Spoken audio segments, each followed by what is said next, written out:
The main mission of AAIS has been very clear from the start, and that is the promotion of the aerospace industry here in Singapore. AAIS started in very uncertain circumstances for the aviation industry. 9/11 had just happened, followed by the Gulf War and the SARS pandemic. It was during this period of uncertainty that the industry decided that we had to develop a strategy. We had to come together, engage the various government agencies and work out on a long-term strategy for the industry here in Singapore. Embraer has decided to join AAIS to come together with all the players in the aerospace sector to harness our synergies and also to work towards the competitiveness of the industry. And the reason that we joined was because we had started a new factory in Loyang specifically to be in the MRO aerospace activity. And we saw the AAIS as the way forward to be part of the community, and we have benefited tremendously from this association.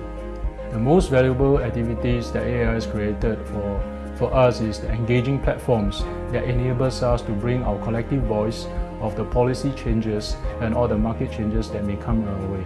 With the aerospace industry transformation map, AAIS is committed to be the industry voice, helping businesses and engendering community. Let us continue this legacy and draw on our collective energies to build an association that is an asset for all of us.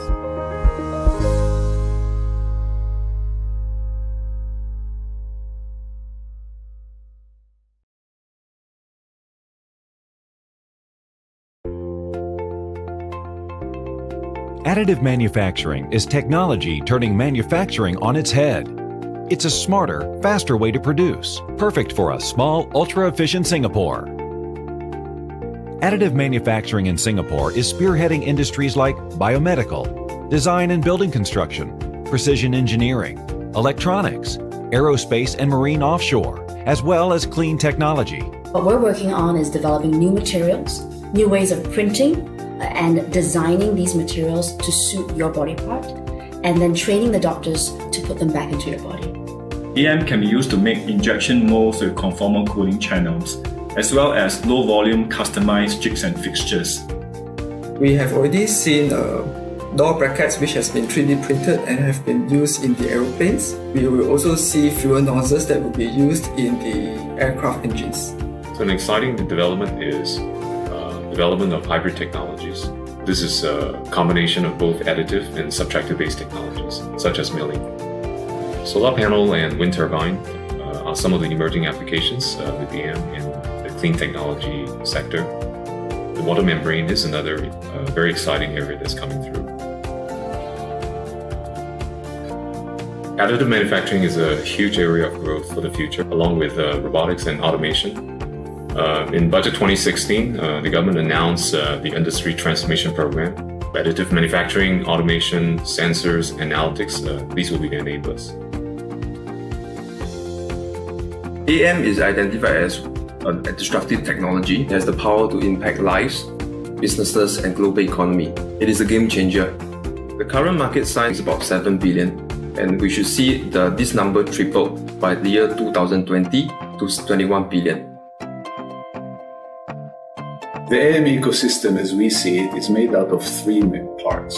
Universities that are training students for working in the 3D industries and do research, in corporations that do prototyping work, actual parts, and scale-down model to train people, and individuals that take advantage of the fact that 3D can do small quantity productions.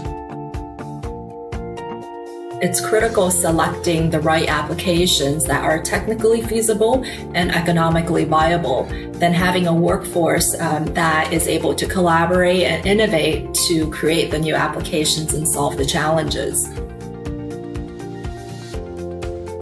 We want to help companies translate their technologies into viable commercial solutions. We do this by partnerships, seeding capabilities, and skills training to position them well into the next industrial revolution. If you are interested to know more about AM and the new wave that's coming, come talk to us today.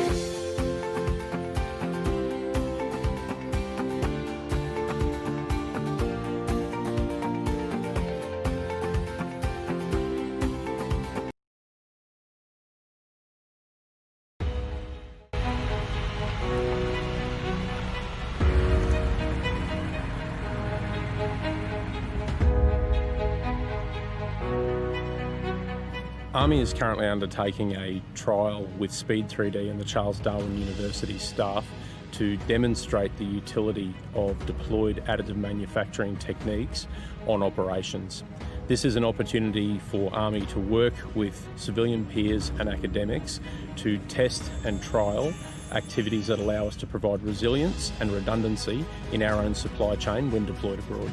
The greatest advantage of additive manufacturing or 3D printing is the ability to have a part printed and ready to be used in an operational capacity within a matter of hours and days, as opposed to waiting a traditional period of weeks or even months for a global supply chain to be able to support.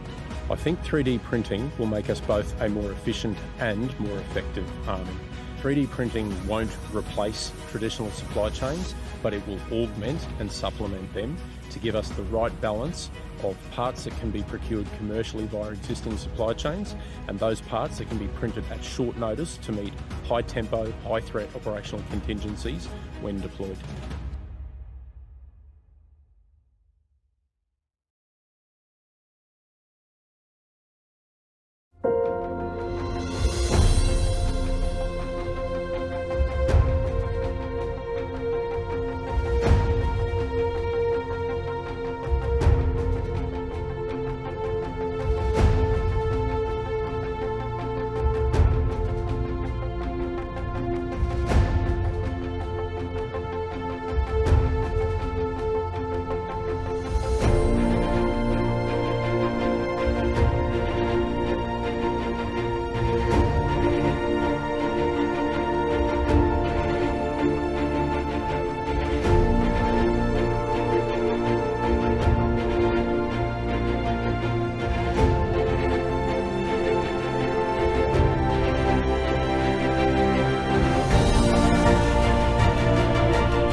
Good morning, everyone. This is Mahendran Reddy. I'm from NAMIC, and a very warm welcome to all of you to this NAMIC AAIS webinar on development of cold spray AM in the aerospace industry and the military sector. We've put together a stellar lineup of speakers for you today who will share with us their journey, advancement in 3D printing, and in the aerospace industry, especially with the use of cold spray technology. This is part of the ongoing NAMIC Thought Leadership webinar series that we have been organizing. And we are delighted today actually to be partnering with the Association of Aerospace Industries to bring this webinar to you with the support of Boeing, Speed 3D, and DCK, and participation from the Republic of Singapore Air Force. So we've got a good lineup of speakers. For the next hour and a half, you can join us and post all your questions as the speakers speak, as we will be taking these questions and answering them as much as we can at the end of the session. So feel free to use the chat box to post all your questions. And lots of interesting and insightful content that's going to be delivered to you today. With much further ado, it's now my pleasure to invite Mr. Sia Keng Yok. He's an industry veteran who has been championing innovation and advancement in technology, both in the public and private sectors. He's the Chief Executive, Association of Aerospace Industries, Singapore, and here he is to deliver his opening remarks. Mr. Sia, please. Thank you, Mahendran. Well, good morning, good afternoon, or good evening, as the case may be for you.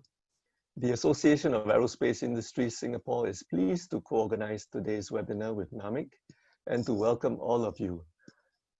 The AAIS is a corporate membership organization representing aerospace industries in Singapore, many of which are exploring additive manufacturing for OE production or repairs.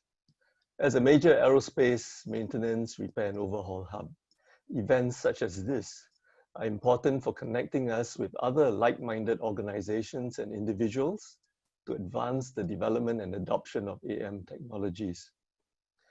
Now, cold spray is not by any means a new technology, as I've learned, but with a fresh label of additive manufacturing, it has taken on a new sheen. It is one of several AM technologies that show promise in aerospace and defense applications. And as we shall learn today from our colleagues and speakers, it's a relatively low temperature operation means that the fine microstructure of metallic powders is largely preserved during the process. And without a heat affected zone on the substrate, there is also low distortion or change in physical properties, except at the surface. So I'm really keen to hear more from our wonderful speakers today about the progress they have made in applying cold spray in aerospace and defense. And I'm sure you are too. Back to you, Mahendran. All right. Thank you, Mr. Sia. Yes, I'm excited as well. I think I've already heard some of what they've been talking about. We've been interacting with them, and there's, I think, lots of interesting content they're going to share with us. Absolutely. But to kick off this morning's proceedings is my colleague, Mark Lee. He's going to be sharing with us what has been planned for the aerospace sector, in particular to the roadmap and runway ahead to get AM taking off, actually, literally, for the aerospace sector successfully. And Mark, actually, he's the Senior Commercialization Manager at NAMIC, and he also leads the military, aerospace, space and land sectorial developments within our team. Before this portfolio, Mark has spent over 10 years with a Forbes Global 2000 company. I can't mention it, he told me, with various portfolios from technology management, project management, and marketing. Mark was a materials engineering graduate, and he has held engineering roles in aerospace companies from the Fortune 500 list of companies during his earlier career. Here's Mark to give us an insight into the aerospace AM roadmap. Mark? Thank you, Mahendran. Give me a second while I share my screen.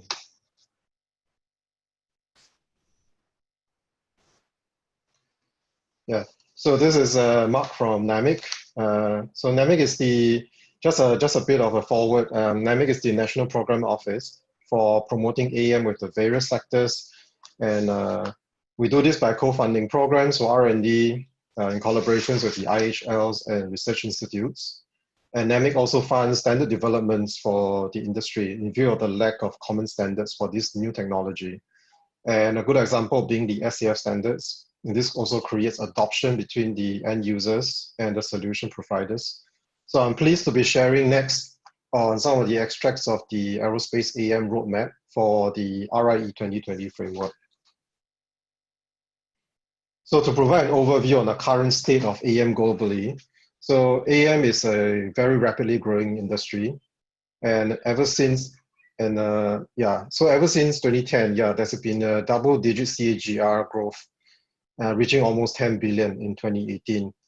And despite the short blip between 2014 to 2016, the systems unit sales have actually grown at an average of 72% to reach 2.6 billion. And the growth of material sales is somewhat lagging. So you could see the average CAGR in 2010 is 24%. And the other industry metrics that we typically look at are startup investments and patents. So there's actually to date 3 unicorn companies, all US-based, and more than 4,000 patents issued and applied in 2018 alone globally. And for AM, with the ability to mass customize, personalize, and print on demand, and to lower the inventories, it's actually now clear to businesses that the potential of 3D printing is huge. And several proven use cases around the world into tooling or manufacturing aids such as jigs and fixtures to serial productions of high mix and low volume SKU products in almost all sectors are imaginable. So with that, the RIE 2025 planning was really important as we help to chart with inputs from both academics and industry on what's critical for the next phase of Singapore's R&D. So we had the first session of the workshop back in January 2020, where we group representatives from the local academia. And the key areas were being identified and documented. And subsequently, we ran through a second workshop in July this year with the various industry players. And the aerospace and space roadmap was subsequently validated by the invited aerospace players with their valuable inputs. So these are some of the categories that were identified within the roadmap for technology development for aerospace. So I'll just briefly run through. So the first category that you see here is on the design and optimization. So the materials and design for lightweighting and demanding environments will be a huge area to look at. And for generative designs, have already begun being applied in the aerospace sectors. So an example being Airbus creating the bionic designs of a partition mimicking the networks of slime mold and porous mammal bones in producing the first version of the bionic partition design in about 2017. So a series 2 of the partition was actually printed out, much stronger. And you could see that Airbus actually uses these generative designs for not just the subcritical components, but also the critical components now, starting with some of the nacelles of their engines. And the focus for generative designs for aerospace and space will be extremely high. So not only does it lightweighting, but we also consider aspects of outgassing and performance under microgravity and vacuum in space applications. So some of the generative design projects that we have done, one example that you see on your lower left here is actually an algorithm that's created by SUTD. It's called the Air Mesh. So the algorithm creates the nodes and the designs and the drawings automatically. So the team is led by Prof. Carlos. It's an extremely exciting project. They actually installed the structure over in Gardens by the Bay, September last year. And it was actually approved by BCA for a period of display. So you could see there's a whole matrix of possibilities with generative designs. And we believe that there's a huge aspect that we also don't fully understand. That's why we are having some emphasis on this area. And as for the workshop also recognized the Integrated Computational Materials Engineering, ICME, which is actually a strength of various A-star research institutes as well as IHLs. And we should continue to tap onto that. So the traditional experiments and computational modeling often consumes tremendous amount of time and resources, which are limited by the experimental conditions and theoretical foundations. So it's imperative to develop a new method of accelerating the discovery and design process for novel materials.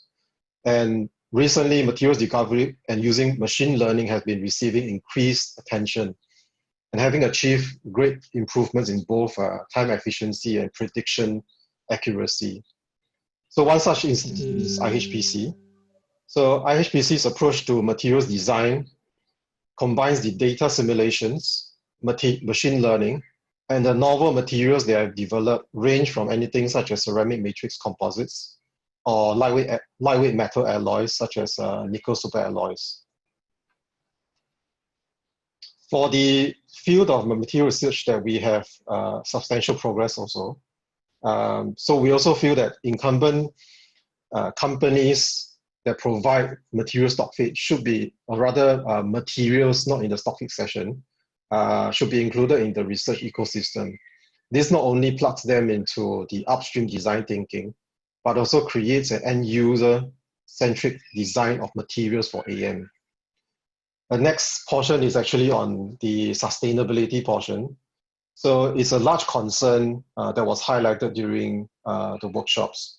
So an example being Altem, which is a typical aerospace polymer that's being used for example, the cabin interiors for its flame retardancy and low smoke emissions.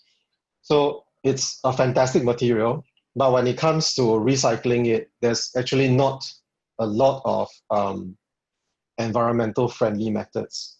So this might be an area that we need to look into. And next is actually some areas on sustainability efforts. So one of the projects is actually a NAMIC funded project that you see on my right over here. So what you see here is actually a PET that is recycled from existing structures that is being unwanted, and it's actually being extruded out into architectural and aesthetic designs. So this is actually being repurposed for interior decorations and special designs. So some functions are more in distribution of light. There are other functions which are actually for acoustic management. So you could see that we could greatly repurpose a lot of these parts through some effort in R&D, and it will be an area that we could definitely build on. Next is on the in-process market monitoring. So there's general alignment between the academics and industry players that in situ monitoring and characterization of AM materials will help to create value in the various forms, such as scrap reduction, or quality assurance and audit trail capabilities. It's also highlighted that parts fabricated from the same model machine with the same recipe might not result in the same parts due to various reasons. And that's why it's critical for real-time monitoring data, where it could be fed back to the originator for post-mortem analysis, and it creates a means for 100% checks on fabrications without the need for excessive destructive testing. So with a thorough study on the parameters, new IP could be created in the form of know-how and also strategic for the local AM ecosystem. So on the aspect of post-processing, it's been a strong focus actually within the aerospace sector. So most of the post-processing workflows are taken care by the legacy aerospace services. So there are aspects of automation and high throughput with lower cost per part kind of considerations to be placed in. And there are examples which are available, which are, for example, abrasive flow machining, hipping facilities, automated surface treatments. So all these services actually have very high capital costs, which are actually required for reducing, for example, hipping is required for reducing porosities in aerospace components. And within the realm of polymer parts or non-metallic parts, new players are actually surfacing. Some examples could be one company that's actually having very high throughput. For example, the picture that you see here from Dimension, they actually do coloring of surfaces, treatment, and having the surface finish that's required for you, totally automated. So we had a very interesting discussion on this as well during the industry validation. So it's reflected that companies will relook at high upfront investment costs, for example, forging machineries. So traditionally, capital costs recoup through some of this volume production that's downstream. That's fine. Yeah, but now with the aerospace industry facing the COVID situation, companies are actually showing a trend of low upfront capital equipment investments. So industries are beginning to accommodate higher cost per part kind of acquisitions to the benefit of AM. So the total cost of ownership will be lower than traditional manufacturing, especially for complicated aerospace manufacturing machines. So next on the part on standards and certification. So the COVID-19 pandemic actually suggests that integrated infrastructure will be increasingly important. So especially when the finished product must be produced in country, standards development will help in the qualification of processes, workflows, and certification of parts. So in order to produce critical parts, the standards need to be maintained to the needs of these different companies within the aerospace sector, followed by certification of the process and of safety criticality. So the AM industry needs to work really closely with the regulatory bodies in order to build towards this high value addedness of solving such integrated issues. So next we have the digital twinning and blockchain applications. So digital twinning for AM will be another area of potential. So digital twin technology makes it possible to technically virtually see through the entire jet engine or even the entire aircraft. So not only do you understand the IoT connected engine operations, but also the interaction with its environment. So the benefits of this visibility, and it allows you to monitor the performance and also to understand all the failure rates. So the cost for maintenance is actually pushed down, your downtime is reduced. Then the feedback on the AM parts is actually huge. So what you'll be getting is real-time information on how to improve your next design, and all this could be fed back into a larger system. And the next area is actually on blockchain. So with the common tune of companies wishing to tap on unused machine time, for example, from service bureaus, blockchain actually allows this trust to be created, and it allows distributed manufacturing to be a game changer in the realm of digital trade. So blockchain technology is also a building block, puns intended, for smart contracts. So which is the next area that I'm going to touch on, is going to be a game changer within the aerospace industry. So this is actually an integrated diagram just to show you how it's all interconnected through smart contracts.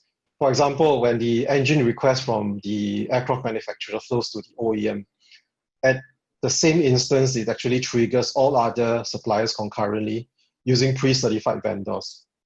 And every node is updated on the existing status.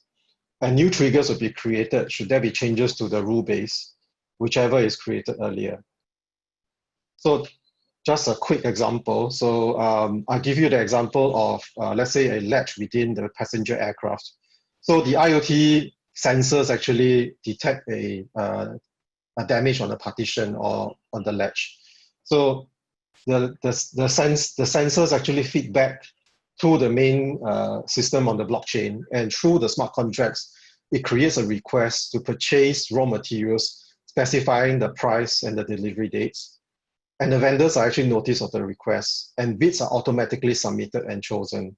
So when the OEM is selected, fabrication completes like maybe in 1 week's time and delivered to on-site. And there are further rules that can be written in this, which could include, for example, trigger events like late deliveries. And all these actually, the liquidated damages actually are going to be factored into the payment, which I think is covered over here for the screen. Yeah, and it actually improves it removes the bottlenecks within the system. So I've come to my last slide. I will also touch a bit on some of the snapshots of the industry feedback. So it's highlighted that there's a need to collaborate and to utilize service bureaus' downtime. So this is addressed through the use of blockchain. So another example being the need to change legacy mindsets. So in the example, if a 20 million engine is down, and it's unlikely that the procurement team will be sourcing for really cheap fastening bolts. So what's the best alternative? Actually, if AM is able to come in with a slightly higher cost per bolt, I don't think the planners will be thinking so much in terms of that small procurement cost in getting the engine off the ground.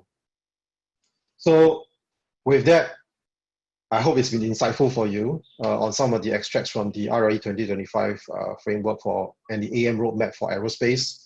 So we look forward to the next phase of R&D for the aerospace sector. Thank you. Mark, thank you so much. As you have heard from Mark, indeed, we are looking forward to engaging you. I think that lots of you here from the local SMEs and companies are potentially looking at collaborating and even going into the whole space of R&D. And I think we have the tools and the know-how and the connection. And for you to come and talk to us, Mark is on standby. You can always contact us and we will give you the relevant contact details after this. So we're looking forward to engaging you further. So thanks, Mark, for that. And I've also seen that some of the questions are flowing through, so keep them coming as I will consolidate them and put them together to talk to our panelists at the end of the session. So next up, we want to hear from a local SME who's collaborating also with the Singapore Air Force, the Republic of Singapore Air Force, rather. So we're going to have talking about the cold spray technologies and industrial applications. It's going to be a joint presentation. Dr. Ko Pak Keng from ECK, as well as military expert 4, Kelvin B. So a little bit about Dr. Ko before we hear from him and from Kelvin. Dr. Ko is the director of ECK Private Limited, and this is actually a Singapore SME that specializes in providing cold spray equipment and coating services. Now, being a registered management consultant also, Dr. Ko actively helps companies seeking AS9100 quality management system and NADCAP special process certification, especially in the areas of thermal spray and chemical processing. Concurrently, Dr. Ko is an adjunct assistant professor at Embry-Riddle Aeronautical University and a content developer and examination writer for performance review as well at the Institute, PRI, which administers the PRI qualification training programs and the NADCAP special process certification. And also to introduce his fellow presenter, military expert ME4 Kelvin B, Jia Wei, his name, and he's an Air Force engineer with the Republic of Singapore Air Force. He's a structures engineer for the F-15 SG and the CH-47 Chinook aircrafts. He holds a Bachelor of Engineering and Mechanical Engineering honors from NTU, where he had worked on the effects of the working gas on the wear and corrosion resistances of cold sprayed titanium 6 alloy 4V coatings. His work was subsequently published in 2016 by the journal Surface and Coatings Technology. So lots of information you already heard about them. So I'll hand over to Dr. Ko to take us through on this topic. Dr. Ko, please. Thank you, Mr. Chairman. Please allow me to share my screen. Yep.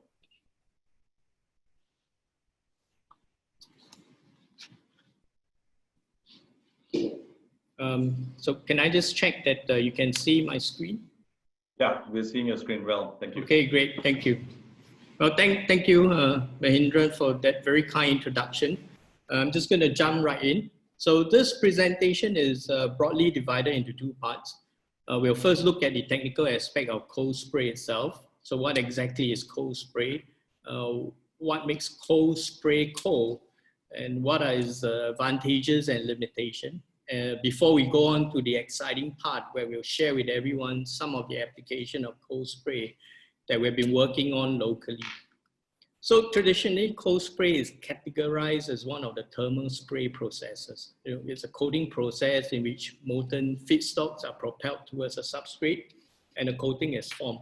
So within the thermal spray family of processes, we have the more commonly used ones such as plasma, arc, HVOF, and then we have D-gun and the film spray. So what makes cold spray unique from the rest of the thermal spray processes is the absence of a heat source to turn the feedstock into molten state. So essentially, cold spray is a solid state deposition process in which powders are pushed out of a converging and diverging nozzle at supersonic speed. Okay, so we're looking at probably in the range of Mach 2 to 5. Now we're using compressed air, nitrogen or helium, and upon impact on the substrate, a coating is formed. So what is interesting about cold spray is it was actually an accidental discovery. So when the Russians were performing a supersonic two-phase flow experiment in a wind tunnel, probably trying to simulate the re-entry of a space shuttle, they found a thick coating formed on the wind tunnel model itself. And that was kind of how cold spray was discovered. So what makes the powder stick? What we're looking at is a process whereby a powder are being fired towards a substrate. Now, if the powder do not have the necessary kinetic energy, pretty much it is going to bounce off the substrate like a grid blasting process. Now, in a situation where the powder has attained a certain minimal velocity, you hit the substrate with sufficient force that you embed onto the surface and forms a coating. So in a way, it's a bit like a meteoroid hitting the surface of the Earth, but at the macro level, at the micro level. And this minimum velocity which a powder needs so that you form a coating is what we term the critical velocity. And this is governed by the properties of the powder material, as well as the conditions at which the powder is being propelled out of the cold spray nozzle. Now, the bonding mechanism between the powder and the substrate, and subsequently between the powder, is actually a combination of mechanical and metallurgical bonds. What we have found to be a critical factor in ensuring great adhesion of the powder is actually the cleanliness of the substrate surface. So, to the uninitiated, the question we get, the common question that we get is, why is cold spray cold? Now, if we were to look at the operating temperature of the cold spray, it is typically set at between 300 to 800 degrees Celsius. This is hardly cold. However, if we were to compare that to the gas temperature of conventional thermal spray, say arc spray, where the gas temperature can go up to 25,000 Kelvin, cold spray is cold. So, as with all things in life, everything is relative. So what makes cold spray so great? Now, if I could again direct your attention to the video on the top right-hand corner.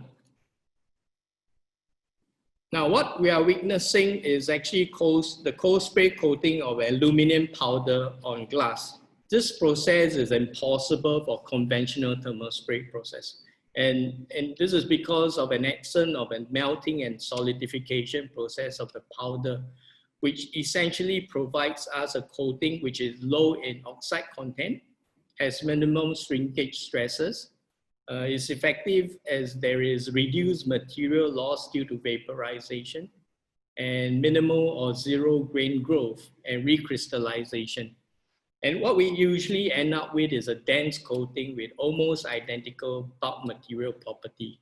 And it is very easy to build it up. We can get about 250 micron per pass. And the fact that we are able to coat relatively small particles adds to its attractiveness. So we are looking at particles of range ranging from 1 to 5 micron. And the fact is we have actually sprayed powders that are in the nano size as well. Another thing about cold spray is that with its small size of nozzle and its short spray distance, it gives us very precise control over the area of the deposition that we want to put the coating on. Okay, so essentially what that means is that we can remove the masking process.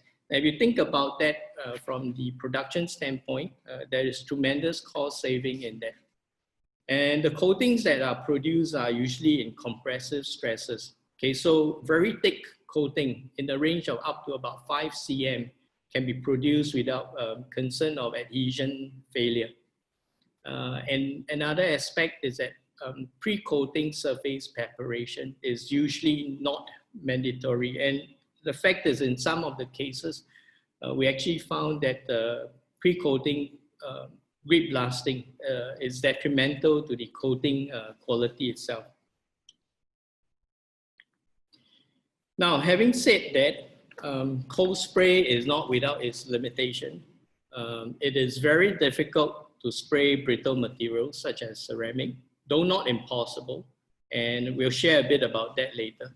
Now, usually to work around that, we need to blend the powder with a more ductile metallic powder. And then not all substrate material will set coating. So give you an example, we did try putting in a metallic coating to protect the leading edges of the new age carbon fiber composite aircrafts, and we ended up eroding the surfaces. So aside from that, cold spray, because it uses high gas consumption, there is a cost implication to that. Now, in the event that we choose to use helium as a carrier gas, the operating cost can shoot up tremendously. Yeah, so just to give you an illustration, a pellet of nitrogen gas would cost us probably about 500 Sing dollars. For helium, it's about 10 times of that. And lastly, the fact that there is a small spray trail means that if we are looking at spraying areas of large surfaces, it's going to create a bit of a problem. Okay, now let's move on to the more interesting part. We're going to look at the application of cold spray. We're going to share some of the work that we've been doing locally. So one of the earliest projects that we were looking at was the cold spray repair of aluminum fan cases or the gas turbine engine. Now, usually when an aircraft is parked at the tarmac, rainwater collects at the 4 to 8 o'clock of the fan case. This results in the pitting of these 61 parts. What the engine repair menu allows us to plan it down to a certain depth beyond which the fan case has to be replaced. So what we did was to put in a layer of cold spray coating, finish turn the part to size, and then put it back on.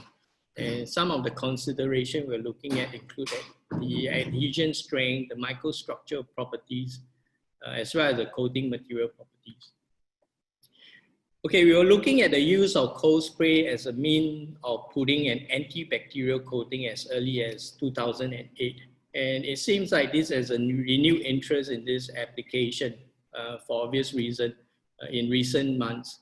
So one of the benefits of cold spray is the absence of high temperature and chemical, which means that the antibacterial property of the coating is not affected at all. So in this particular case, we sprayed zinc oxide, which is a ceramic. We blend it with titanium, which is a ductile metallic powder, to form the antibacterial coating. The effectiveness of the coating to reduce E. coli was investigated, and the results indicate that it is effective. Now, the key with this whole research work is managing the composition between the ceramic zinc oxide and the metallic binder titanium. Honeywell is probably one of the earliest adopters of cold spray in the aviation industry. What we've done locally is to provide coating services for their new make components, which were found with casting defects. These defects are not easily picked up during the casting process. And when they do surface after the rough machining, they usually make the components unacceptable. Welding is not a good option as the heat affected zone actually distorts the part. So cold spray has been proven to be a viable option in this case. Now, these diesel engine blocks are made of cast iron and usually ends up with enlarged bolt holes over time. A portable cold spray system, as you can see from the picture in the middle, can be deployed on site. This is basically a good solution in rebuilding the worn out areas and putting the engine blocks back to serviceable conditions. Similarly, we have also worked on dimensional restoration of worn out heavy machinery, such as the drive shaft of a vacuum pump. As far as power generation industry, cold spray has also been adopted to put in an anti-freighting coating on the rotating blades. Now, this process replaces the traditional arc spray process, which requires a lot more pre and post coating work, such as masking. Within the armed forces, we have also looked into restoring drive shafts of armored vehicles, as well as wheel sprockets, which are made of aluminum. Okay, at this point, I would like to hand over the presentation to my counterparts from the Republic of Singapore Air Force, ME4 Kevin B. Kevin is an Air Force engineer who has been spearheading the cold spray initiative in the RSAF. He'll be sharing with us a couple of the projects we've been working on. Thank you, Dr. Koh. Hi, morning. This is Military Expert 4 Kelvin from the Republic of Singapore Air Force. I'll be presenting a few subjects that went through cold spray application. Firstly, I would like to start with the cold spray repair of the G550 winglet that went through with EZK Private Limited. Just a background, basically the G550 winglet experienced a lightning strike in flight, causing a damage at the trailing edge. The damage is about 1 inch in length, a 1/4 inch in depth. So before we go into repairs, we did coupon testings based on new standard 3021 to verify the mechanical properties of the cold spray coating. And the test scope as shown in the table. I will go through the design values for each test in the next few slides. We did the metallographic test. It is observed that the cross-section of the coupon have very low percentage of porosities, which passed the Class A requirement, which is the most stringent requirement. And we also did assess that it is no worse off than the repair sheet metals. We did tensile and bond strength testing. There are 3 design values in each table. With the results we did a 99 percentile to obtain the more conservative values for analysis. Through the analysis, it was assessed that to have a high margin of safety, this also gives us the confidence that the cold spray coating will remain intact on aircraft. Now I'll show you the process of the cold spray repair for the winglet. Firstly, we did measure the damaged area, and then we sent off the damaged area. After which, we did a surface restoration through cold spray, followed by post-processing. Next, I have another subject that I would like to show, which is the F-15 launcher rail. Basically, this section of the rail is subjected to vibrational loads by the missile, causing wear on the launcher rail. We have rebuilt the area, the surface of the rail, to its original dimension, and we have post-processed it via CNC machine. We recognize that this cold spray coating will be the sacrificial material and wear off over time and maybe quicker. Respray of cold spray will still require in future, but it will be much more economical to cold spray than replacing the entire component. Okay, that's all for my part. I will hand over to Dr. Koh to conclude the presentation. Okay, thank you, Kevin.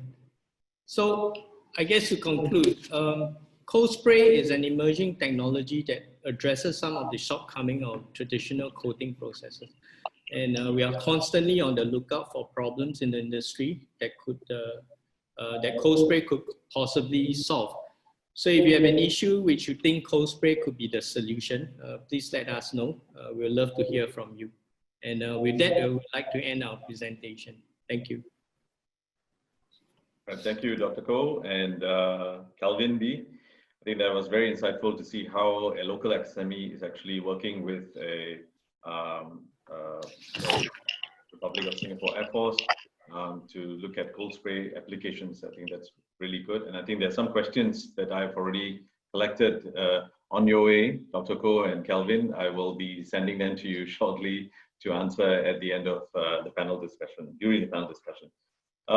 Next up, I think since we've heard from a Singapore SME, we also want to see a OEM who's been very much involved in this space, also especially for the defense and the military sector in Australia. So they're going to be talking about cold spray deployment in the defense sectors, and none other than CEO himself from Speed 3D, Byron Kennedy. Byron has been a serial entrepreneur, having co-founded the first spin-off company from Charles Darwin University before exiting to the New York Stock Exchange listed company Regal Beloit. Product successes have included world record holding solar cars, innovative electric motors, electric bicycles, pool pumps, and more. He's done so much. So I would say he's already a big veteran in this space. So I'm really excited to hear from him. He's currently, as I said earlier, he's a co-founder and CEO of Speed 3D, which is a metal 3D printing company based in Australia. So Byron, over to you to take us through. Thank you. Great, thank you. I'm going to start with the video, Mark. You can load up that video to give us a bit of a run through of some of the work we've done with defence. Yep.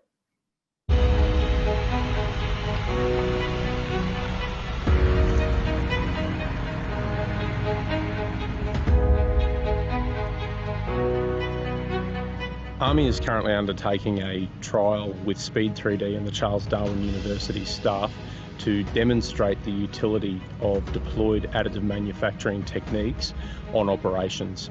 This is an opportunity for Army to work with civilian peers and academics to test and trial activities that allow us to provide resilience and redundancy in our own supply chain when deployed abroad. The greatest advantage of additive manufacturing or 3D printing is the ability to have a part printed and ready to be used in an operational capacity within a matter of hours and days, as opposed to waiting a traditional period of weeks or even months for a global supply chain to be able to support. I think 3D printing will make us both a more efficient and more effective army. 3D printing won't replace traditional supply chains, but it will augment and supplement them to give us the right balance of parts that can be procured commercially via existing supply chains and those parts that can be printed at short notice to meet high tempo, high threat operational contingencies when deployed.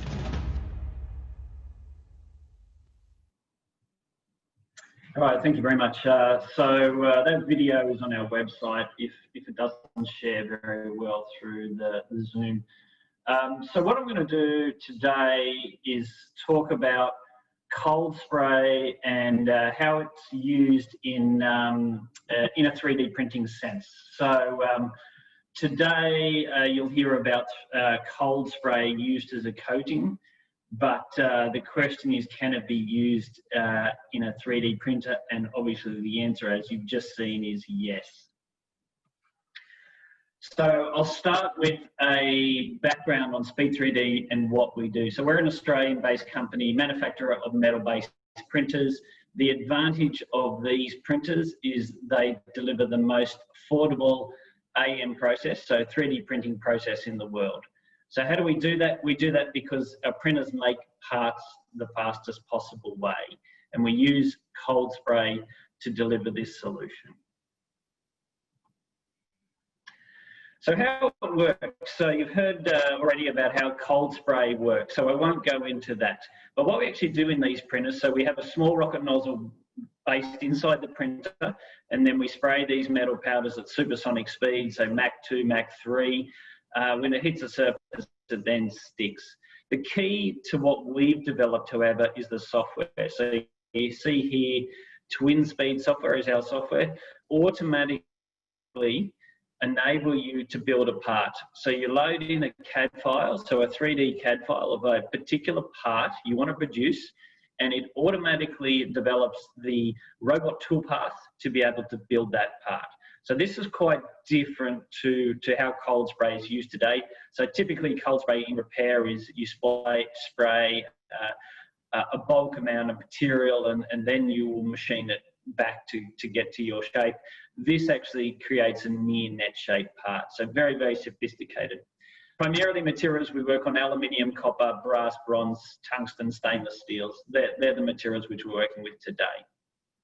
So it's a fully automated solution.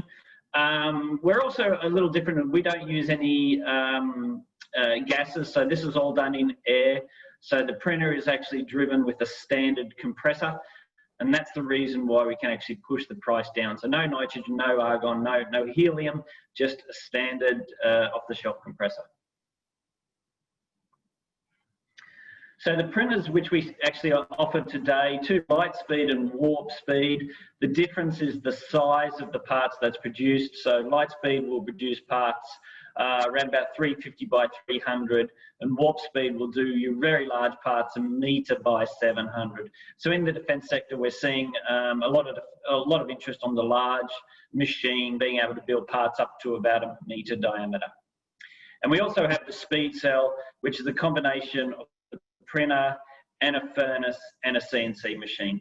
So the reality in 3D printing is you do have to do some post-processing, and that's the case in every 3D printing process. So you usually have to then do some sort of heat treating and then machining, and it's exactly the same in ours. So our speed cell is a combination of those three elements together. So let me talk about good parts to produce with this technology, and then conversely some bad parts to produce. So good parts, especially in the defence sense, are the parts you see on the screen here. Corrosion components, very, very important in naval applications. So we print in 6061 and the stainless steel. So these are materials which are very good for corrosion resistance. Enclosures or covers are very, very widely used in applications, in defence applications. pulleys, brackets, tools. So you think about tools. Is a tool a really important thing to print? Well, if you're on the front line and you need a tool to actually fix something, you may have a lead time of 6 months to get that tool. So being able to build your own tool when and where you need it is very, very important, especially in an expeditionary manner. And then antimicrobial handle. So we've developed technology as well to be able to coat parts. So the example here is coating a door handle with antimicrobial copper, and we proved that we would kill, for instance, the COVID-19 virus, 96% of the virus in under 2 hours. So it's a very effective way to kill viruses with a coating of our activated copper, which we've developed.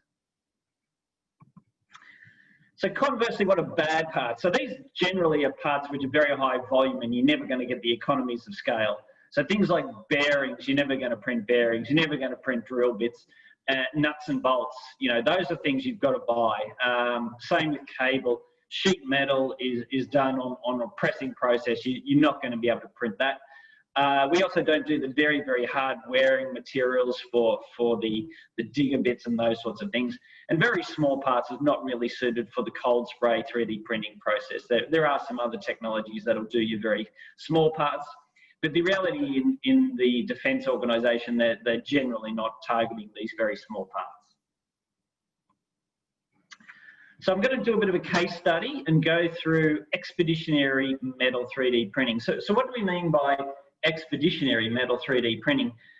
This is technology, this is actually printing at the front line or near the front line.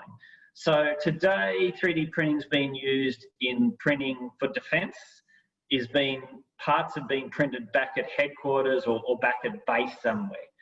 But the reality is defence need to be able to print parts, and they need to be able to print them in the field when and where they're needed.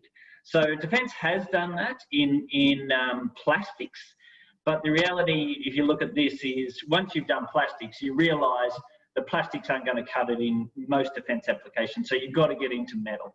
So the progression which we're seeing in defence is let's try some plastics, let's try it in the field. Yes, it does work, but now we need metal. So what's next? And I'm going to show you what's next. So there's three general buckets in defence. There's land, sea and air, and then there's specialty. So I'll talk through those three areas right now. So land is about expeditionary 3D printing, as I just alluded to. So this is putting the printers onto the back of trucks, onto the back of transportation modules, and being able to take it to the front line. So they'll either be used by your combat support unit or your field support unit. But certainly what we are seeing is it has to be combat support capable. So what we did is we designed our tactical printer to be able to put on the back of, in this instance, was a HX-77 truck, and then actually transported into combat zones and being able to print parts in the combat zone. So prove out it was reliable, robust. We've done the trials.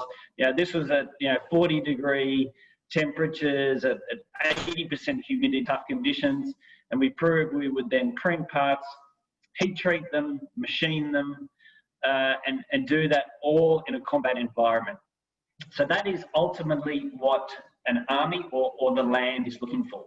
So C is all about sustainment and replacement parts. And once again, it's expeditionary, it's printing on ships.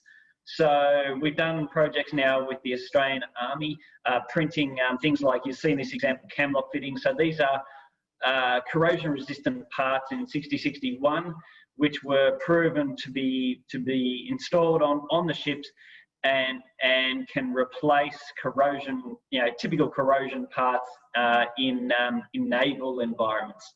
And the ultimate for the Navy is to be able to print their own parts at sea and repair their own parts at sea.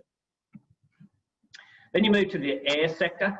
And for us and for cold spray, it's all about the light weighting and the multi-materials.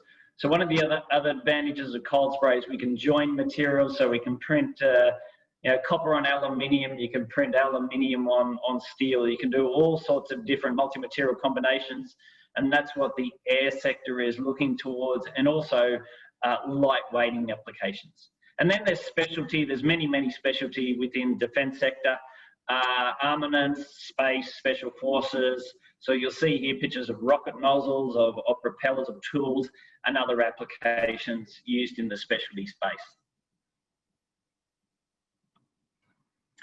And so I'll give you a real world case study now of some of the work we did with the Australian Army. And this was development and printing of a bulk fuel module mounting bracket. So this was a part which was used by the Army, and it was breaking in the field. So when we took the printer out to site, they showed us these particular modules, and then the soldiers designed up a replacement part. And what they actually did is they made the part a bit stronger because the old part was breaking. And we printed this in aluminium bronze material, and then that was then heat treated, post-machined, and installed in the application and tested and found to replace this part which was breaking. So we look for applications in defense applications, and it can be parts as simple as this. So you don't need to go to the super complex. What you're looking for is, how can I fix my vehicle? What is the problem with this vehicle? What is breaking with this vehicle, or this ship, or this airplane? And can I fix this right here and right now? So when you're on the front line, you may want to just get your vehicle back from point A to point B, and then replace it with a certified part. So there are different requirements, there's different specifications and different needs when you're printing on the front line to when you're printing at headquarters. So really it's about these common parts which are breaking, and that's where plastics, plastics are interesting, but eventually they break as well. So it's about getting real material out there and parts which are really useful for the Army. So what we also did was we made all the technology field capable. So in the middle, you'll see the printer on the back of a HX-77 truck, which was transported into the bush, and associated with that was a generator. So this is powered by a generator and all the accessory components. So that's a dust extractor and a compressor. As I said, no inert gases required, so we just use air. So that's a wonderful solution to be able to put this in the field and print as many parts as you want, and not have to worry about running out of nitrogen or helium or any other gas. So you'll see the accessories box on the image on the right-hand side. But also is you do need heat treatment. So we took a small oven out to site. We had all the capabilities, the CAD/CAM and simulation capabilities on site, and also a small CNC machine. So it doesn't need to be a complex CNC machine, just enough to drill some holes or to finish the part. So that's a summary of Speed 3D, what we've done with the Australian Army. We're looking to work with future defence forces worldwide. We are seeing the capability being of interest in many armed forces worldwide. Thank you very much. All right, thank you. Thank you, Byron. Very nice. I think fantastic stuff that you're doing, and bringing 3D printing to the front line. I think that's the way to go. Print on demand, on the spot, put it to use, and move on. That's a very cool development that's happening at Speed 3D. And now to hear from Boeing, we want to find out what's actually happening at Boeing in the development of additive manufacturing at Boeing. To tell us a little bit more about that is Dan Braley. He's Boeing's Global Services Associate Technical Fellow and AM Focal. In this role, he's serves sustainment of all Boeing military, commercial, and derivative aircraft platforms through the use of AM and implementing them with advanced composites. He has over 15 years of aerospace program and R&D experience in AM, and technical program management, materials and process engineering, composites, electromagnetic, product development. He's done a lot. So without further ado, here is Dan to take us through. Dan, please.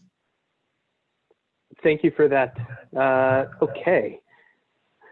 All right. I will get my presentation up.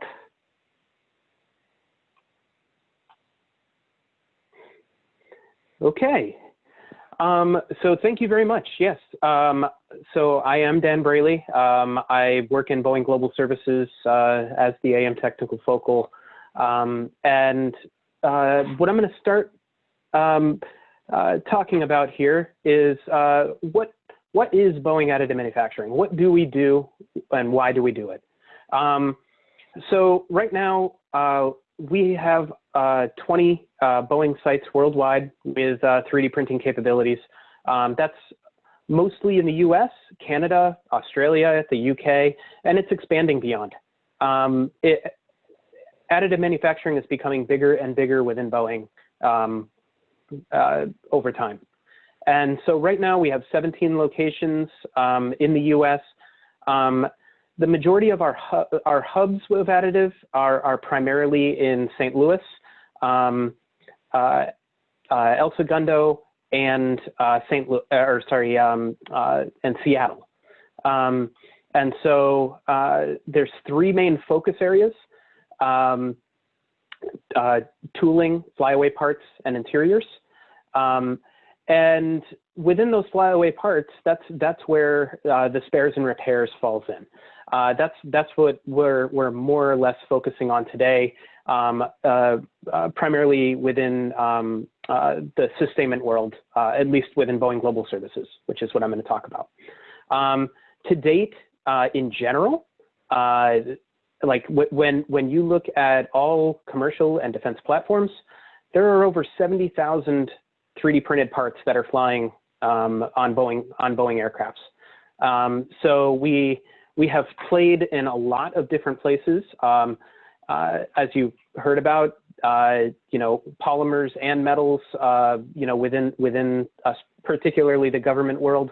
The polymers, Boeing's been playing in that world since the late 80s.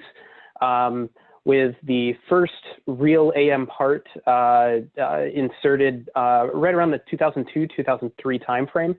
One of the things I'm going to talk about a little bit before I get into cold spray is an F-15 application. And you'll see that, the first implementation of F-15 hardware, which will be of interest to the Singapore Air Force, was right around 2003. And but you'll see a lot within the metals world. We do everything from wire feed deposition, powder feed deposition, powder bed fusion, all of the standard polymer systems, and really any technology that kind of makes its way into mainstream. Boeing has probably taken a look at it in one way, shape, or form. And this is just an example of the main ones that we focus on today. So the F-15 pylon rib. This is an example of a forging that was a 7075 aluminum forging that was corrosion fatigue critical, that was having issues with fatigue cracking. It was a part that we couldn't get a hold of, or it could not be gotten a hold of, and really any other way within the time and need of the U.S. Air Force. And so, in this case, there was, unless we wanted to remain with aircrafts on ground, really an additive manufacturing solution was a viable approach towards moving forward here. And so we went with a point design approach using TIE 64. It was implemented on 15 aircrafts. The original idea was that it would transition to traditional titanium forgings when available. And what really happened in the end is 10 of these AM pylon ribs are still flying 17 years later. And so this is in a highly structural critical safety item application on the F-15. And so what that really shows is that we really can do structural applications. We really can do things that are hard. And additive manufacturing is here to save us and to help us. Let's see. So getting into cold spray a little bit here. So I know we've already spoken a little bit about cold spray here, but you know, what is cold spray? So it's, you know, metal particles are shot at supersonic speeds through a convergent divergent nozzle, generally using helium or nitrogen, but also air. And the high temperatures and pressures are what give you that supersonic velocity, supersonic gas velocity, which then allows you to mitigate the heat affected zone that you would typically have in other alternative solutions for repair. And so this is what you're seeing on the right-hand side of the screen is NAVAIR, so the U.S. Navy, the Fleet Readiness Centers, are currently using cold spray for repair of several different parts in general sustainment. And as of about 2017, there's $6.7 million that were found or have been really seen in avoided costs by utilizing cold spray. It's optimum for repairing aluminum and magnesium, which again is great for castings. Magnesium castings, really hard to get a hold of, generally long lead. Really a good application there. One of the big benefits is that you get close to the parent material properties, and I'll go into that a little bit in the next slides. Great alternative to blend and fill repairs, and it's also got a benefit as a hard chrome alternative. So when we go into it, there are multiple powders and that have been utilized to date by the U.S. Navy, U.S. Marine Corps, the Air Force, et cetera, that have currently shown real good promise. And so what you're seeing is a listing of the substrates that it has been applied to, as well as the powders that have been used. Some of the existing specs that are already out there are listed on the bottom of the screen. So MIL standards, NAVAIR standards, and NAVC standards already do exist, basically showing that it has been shown for structural corrosion and wear repair as a stable and repeatable process. So when we talk about structural corrosion and wear repair, we're talking about class A and B. So class A and B has been done, and it can be done very easily. And where the future lies is really in these non-critical structural and semi-critical and structural critical items. And so what we're trying to do is prove that not only can cold spray be applied to structural parts, but that that's the structural portion of the material that is applied can actually carry a load. And if we can prove that, that is the future. That is where it is a game changer for the technology. So we are actively working within that. So to go further into it, type 1 and type 2. So there's the two main types right now that are being used. It's the blend and fill repairs and the machine and rebuild. Again, we can only machine and rebuild if taking away material is not going to be detrimental in the fact that it doesn't have to carry load. So that in itself makes us really want to push towards the next generation. So type 3 is then blend out and then blend and fill, and then you add a doubler. And that doubler then carries load. This allows us to do a lot more than what we otherwise would be able to do today. And so we're working to prove that with the U.S. military and the other OEMs within the defense sector. So when we get into mechanical properties, like I said, there is proven stability within cold spray. So lot by lot, we've seen in the data, this is MAI results or MAI consortium results that have been shown in public before, but really, really good thing to show here. And what it really shows is you get, for 7050 aerospace grade aluminum, you get about 70 to 75% of standard tensile properties, and about 40 to 45% of the elongation. What that tells me is that you're going to be relatively brittle, so you have to assume that, because it's going to be hard. But at the same time, you're likely going to carry load. So we went through more testing to prove that. Through the MAI consortium and projects, that was, like I said, proven that the substrate, after a cold spray is applied, it does in fact carry load. And so when we look at fatigue results, you're actually in and around approximately 90% of bare substrate fatigue strength with cold spray.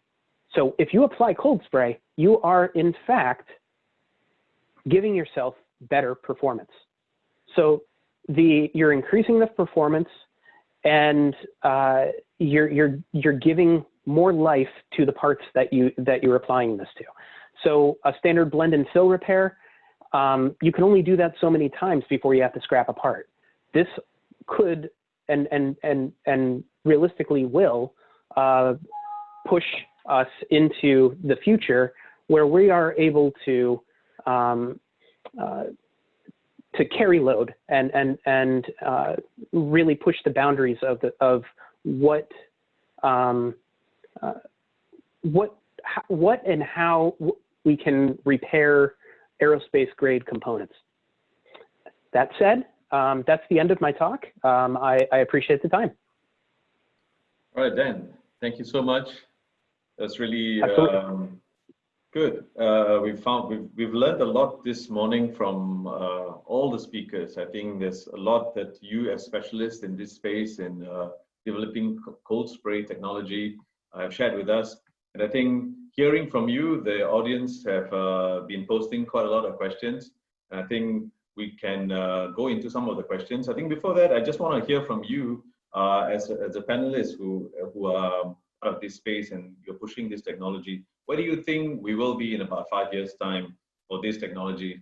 And is it going to evolve to a state where it's going to be easily accessible? It's a lot of MRO works that's going to be done for the aerospace, etc., using cold spray. Maybe just around the table, just a quick word or two from Dan. Are you ready? You have something to say? Yeah, sure. Sure. Yeah. No, absolutely. No, I can definitely talk here. Yeah. So I think one of the things I was mentioning is the ability to get to structural repair, and I honestly believe that where will cold spray be in 5 years? It will be mainstream, and we will have it for structural applications. So it'll not just 5 years. I really see that within 2 to 3, we will end up having structural capability. What that will then do is change the way that standard, blend and fill and things like that are actually done today. It's going to have a pretty significant effect on the ability to sustain fleets. Yeah, all right. Yeah, sorry. This is Byron. In terms of defence and cold spray, what we're seeing is defence worldwide, so from Europe to US to Asia to Australia, are all wanting expeditionary capability. So they want miniaturized manufacturing. You want to be able to manufacture that part where and when you are. Cold spray is the solution for this because it's fast, it's low cost, it's portable. You won't get that with most other AM processes. So we envisage that within a number of years, as Dan said, it'll be commonplace across the defence, both on base and expeditionary. Dr. Koh? Yeah, I think there are two aspects to this: the technology challenges that we are trying to overcome, as well as the regulatory authorities' acceptance or adoption of this technology. I am personally optimistic that in time to come, for the first aspect, we will be able to use cold spray in a lot more of the application we are only thinking about now. I think one aspect of that is actually in nano powder or technology. And this is one frontier that I think is very worth exploring. On the second aspect, I think with the increased awareness of cold spray and its benefits, the encouraging sign that we're seeing is that a lot more of the OEMs are jumping on board to explore how we can use this technology in a more extensive manner. The fact that we have Boeing joining us in this morning's webinar is a great encouragement for all of us. Yep, indeed. Kelvin, from the Air Force point of view, is there anything you want to share with us? You're muted, Kelvin. Perhaps you want to unmute yourself. Hi, the RSF is currently working to expand the cold spray, and will rebalance the risk with maturity of the test data available. Yeah, this is what currently we have. Yeah, now that we are on you, I've got a question from an audience here. How is the RSAF identifying parts suited for AM repairs? And do you have any techniques that you are using to evaluate and validate repaired components' performance? So there are two questions there. Okay, you mentioned that how does the RSAF use to validate and evaluate the repaired components' performances, right? Okay, prior to the conduct of the cold spray repair, we determined the failure modes of the damaged area and conducted the static analysis to determine the residual strength at its margin of safety pre-repair. This gives us some confidence to continue the repair. Through the identification of the failure modes, we did coupon testing to have a better understanding of the mechanical properties of the cold spray repairs. The number of coupon tested conducted to be statistically significant so as to provide sufficient confidence in the test results. Some of the tests conducted include tensile, bond, and microstructure testing. Through these results, we are able to validate the strength post-repair and thus to validate the repair as a whole. As an added safety feature, we did visual checks to be conducted at specific periods to ensure that the repairs are able to last for extended period of time. Yep. This is what our current way of doing cold spray in our components was in RSA. Thank you. Let me read out a question from one of our audience who has posted it live. Have you guys played with localized heat treatment for cold spray to improve repair properties that potentially can go close to structural? Anyone to take that, Byron? No, we heat treat the whole part because we're generally building complete parts and not doing repair. So I'm going to throw it to the repair guys. Yeah, I think I can take that. Yeah. Or I can at least start. From my understanding, yeah, there's a lot. It depends on one, the alloys. It depends on what the properties are that we need, and what gases are being used in the sense of like what generally nitrogen is used in order to get the higher velocities for structural applications generally. That said, yes, localized heat treatment I have definitely heard of, and I know that within our R&D world, there's a lot that's being played with. I do believe that that part of that is basically heating the substrate, for example, and what the substrate should be heated to prior to application of the cold spray. So there's a lot of work going on in those areas, and I do believe that that yes, that is definitely a good and relevant topic because of the fact that it can improve your adhesion to do stuff like that. And so I know I partially answered that question, but the answer generally is yeah. We play with basically everything that we can. Yep. Thanks, Dan. So I'm going to get back to Jeremy To's earlier question. So it was mentioned the coating produced is of compressive stress. Does it accord the parent material with even higher resistance to crack formation? Maybe I'll take that one. So our experience working with cold spray does not suggest a significant improvement in material properties of the substrate. We probably would not suggest replacing or removing traditional processes which are meant to improve crack resistant property of the substrate. Yeah. Okay. Yes. So just a follow-on question from Jeremy as well. Are there any standards to govern the cold spray processes? I think, if I remember correctly, Dan actually listed out I think a series of 4 or 5 standards in his presentation. One of which is MIL standard 3021, which in a way is kind of like the the guideline that a lot of us used to follow. But the reality is cold spray is still relatively new. And a lot of the standards that we see that has been out there for the traditional coating processes are still missing. So this again presents an opportunity for us to work at, an opportunity for, I guess, NAMIC perhaps to take the lead in putting in a standard that we can adopt worldwide.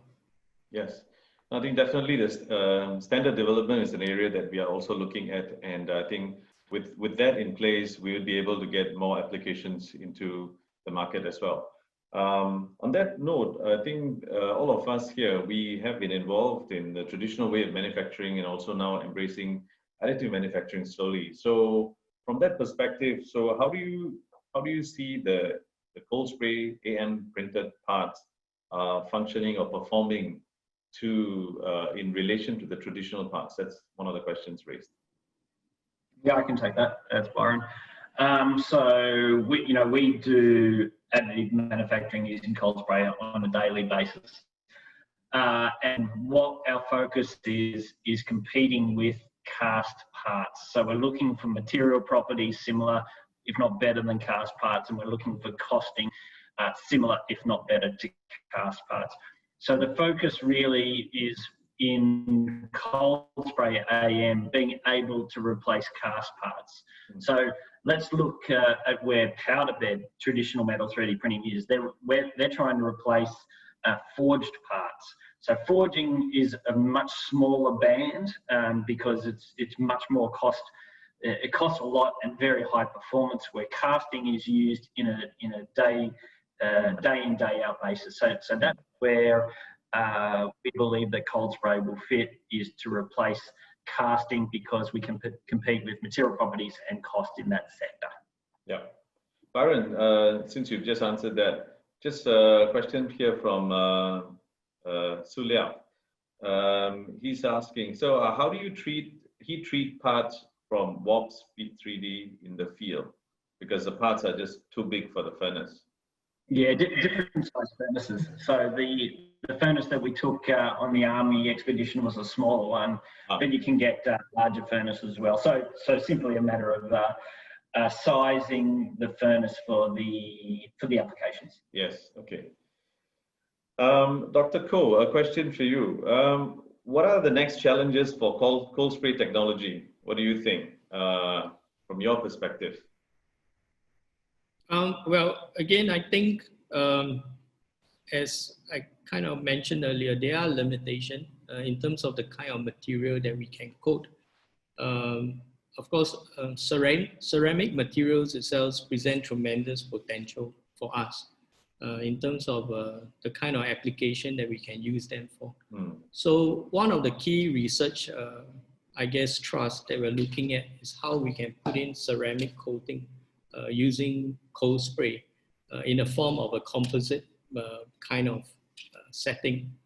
Okay, so that is an area that I think is worth looking into, or we are looking actively into.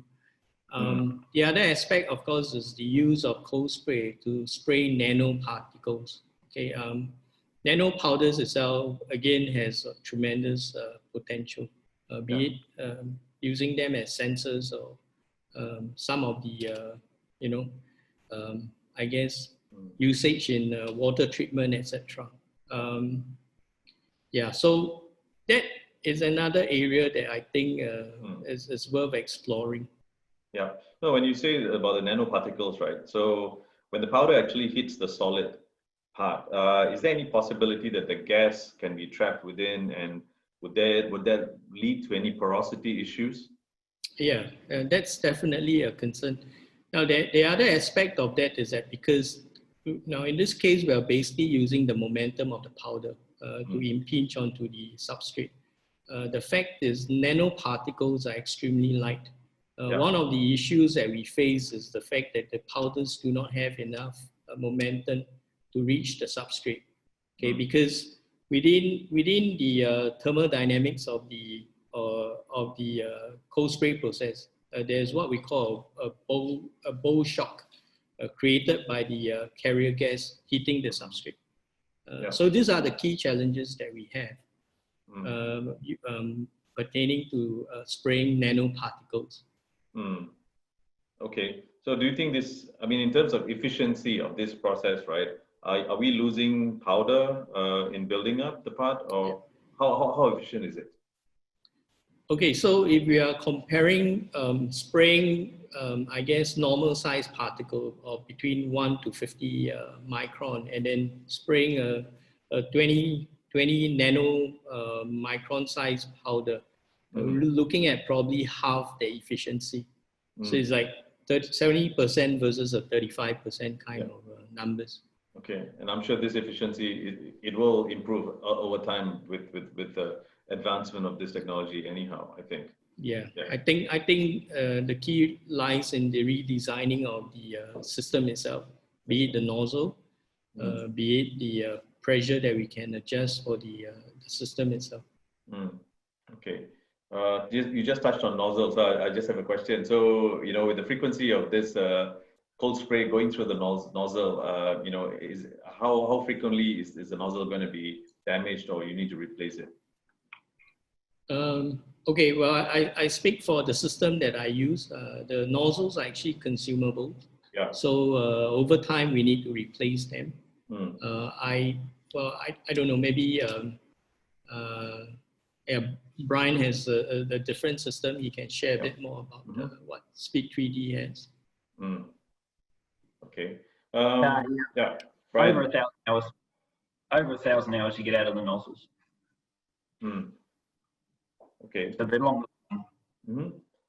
Byron, there's a question for you here from Lee Wei Yao. He's asking, so Speed 3D is printing bulk parts instead of coating. How does the printed part compare against machine parts in terms of mechanical properties? Then, so particularly interested in part CU parts. Yeah, so in general, we exceed the material properties of cast parts, for instance, in the aluminiums or aluminums.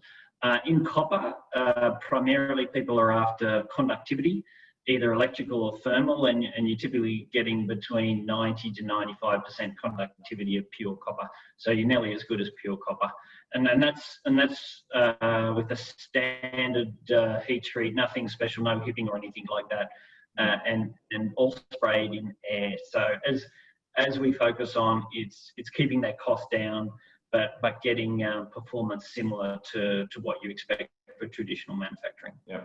Okay. Then, question for you.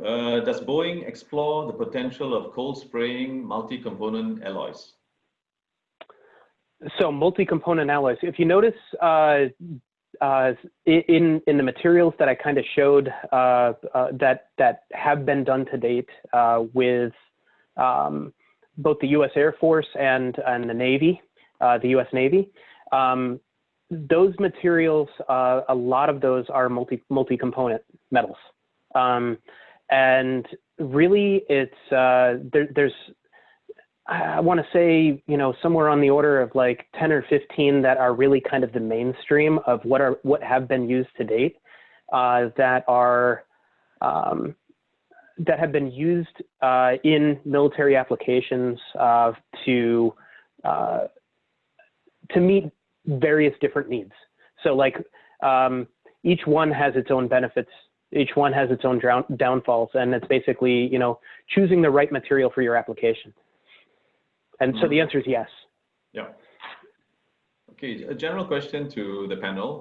Where do you see cold spray being used for the major part of it in terms of aero or defense? More on aero or more on defense?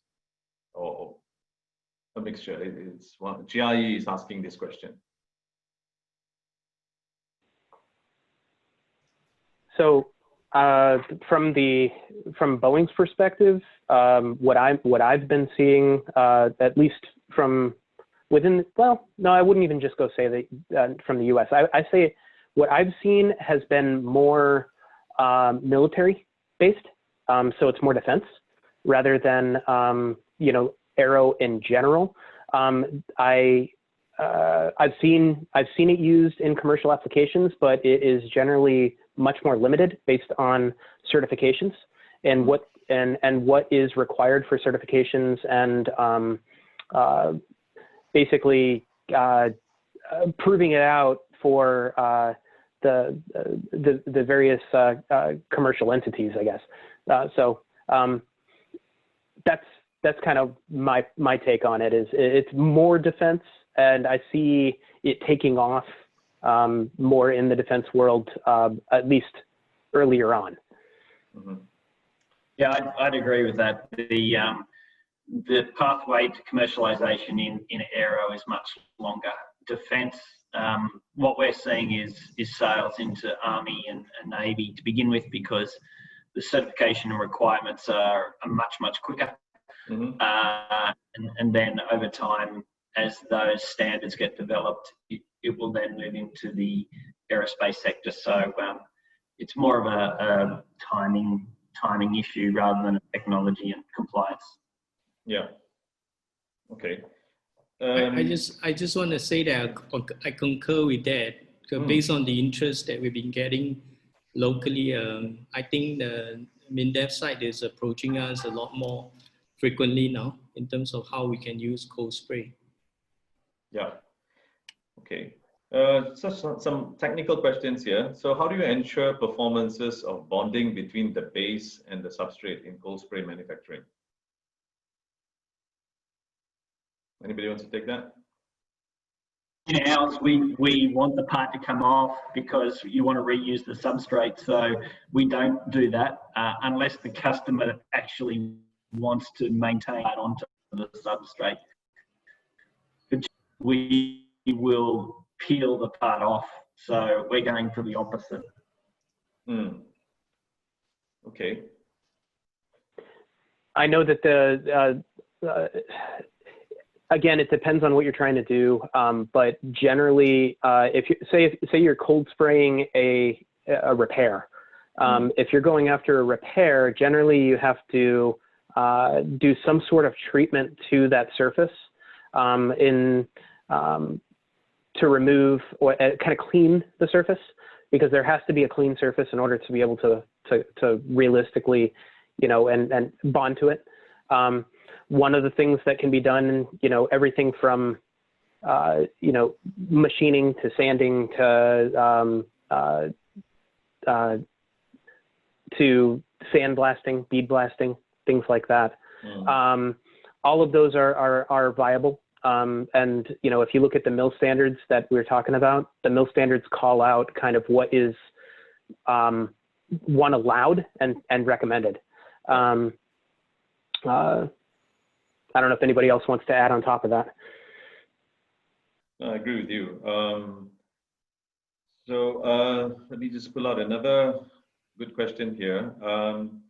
So I think this is generally because all of you are, in the space, innovating and looking at developing new applications as well, and also hardware and software. So just a general question in terms of research work. Are you or your organization is undertaking working with universities to further this technology through your research work? If so, maybe you want to just share a little bit of that possibilities. Dr. Koh, are you doing anything in terms, particularly in terms of improving coating characteristics of aspirate coating, whether it's hard or soft materials? So I guess I kind of mentioned earlier the two aspects that we are looking at, coating ceramic composites as well as nanoparticles. These are the two areas that we are actively looking into.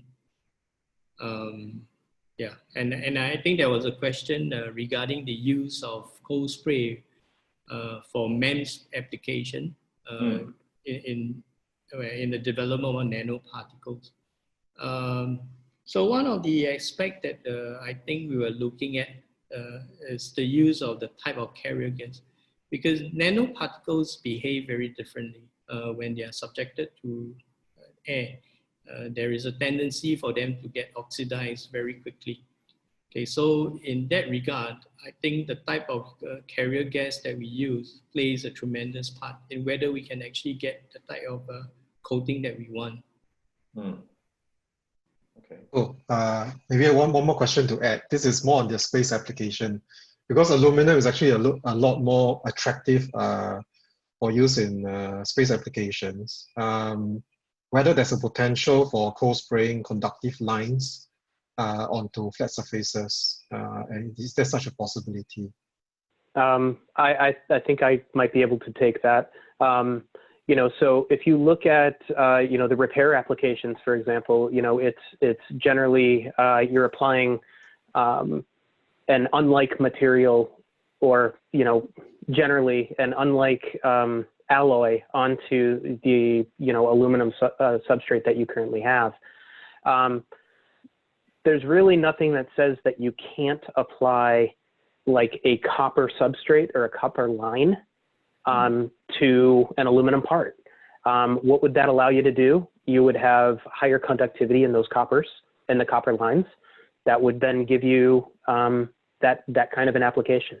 And so, yeah, we can think outside the box with some of these applications. And in doing so, you can,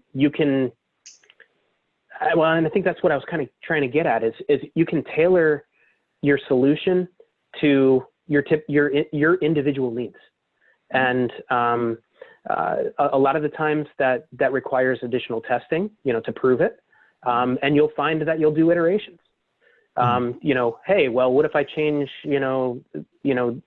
this composition over here versus this, or change your carrier gas, or what the pressure is that you actually have it set at. All of those things all come into play. Yep. And so I think, the sky's the limit in terms of what we really want to do with this. I'm mindful of the fact that we're running slightly behind. So I'm going to take just a couple of questions here, very relevant ones. So Byron, just a question for you. Is there a speed 3D system already installed in Singapore? No, not at the moment. So whoever wants to take one, let us know. I'm available. I think that's a very interested customer for you. So definitely will contact you after this for sure. Another important question for most of you here: how critical is the consistency of shape and particle size distribution of the powder for cold spray as compared to laser AM processes that usually require expensive gas atomized powder? We use water atomized, gas atomized, all sorts of different things. You don't have those very stringent requirements.